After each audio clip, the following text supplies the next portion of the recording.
Praise the lord. ఈరోజు దేవుని వాగ్దానము కీర్తనల గ్రంథము 96 అధ్యాయము 10వ వచనము. యెహోవా రాజ్యము చేయుచున్నాడు, లోకము కదలకుండా స్థిరపరచబడి ఉన్నది. న్యాయమును బట్టి ఆయన జనులను పరిపాలన చేయును. ప్రభుని యెహోవా తండ్రి మాటలు మనకు సెలవిస్తున్నారు. యెహోవా రాజ్యము చేయుచున్నాడు, ఎవరికి తెలియడం లేదు. కాదంటే దేవుడు ఒక మార్గాన్ని స్థిరపరిచి ఉన్నాడు. ప్రజలు మారటానికి ఎన్నో విందాలుగా మరి ఎంత చెప్పినా ఎవరు కూడా వారి క్రియలను బట్టి పాపమును చేయుచున్నారు. కానీ దేవుడు ఇక్కడ ఏమని స్థిరపరిచి ఉన్నాడు?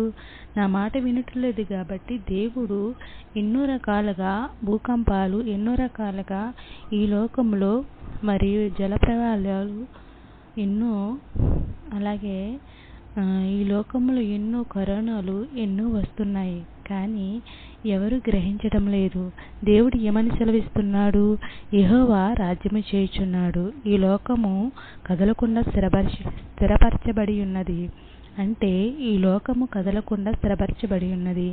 ఈ రాజ్యము మరి దేవుడు చేసిన రాజ్యము కాబట్టి ఈ లోకము ఏ విధంగా ఉండాలి? పాపములో పడకుండా జనాల్ని దేవుడు రక్షిస్తున్నాడు. ఇందు నిమిత్తము మీరు వాక్యాన్ని గ్రహిస్తున్నారా? వాక్యాన్ని గ్రహించినట్లయితే ఈ మాటలు గ్రహిస్తారని ఆశిస్తూ దేవుని యందు భయభక్తులతో జీవిస్తారని. God bless you. ఆమేన్.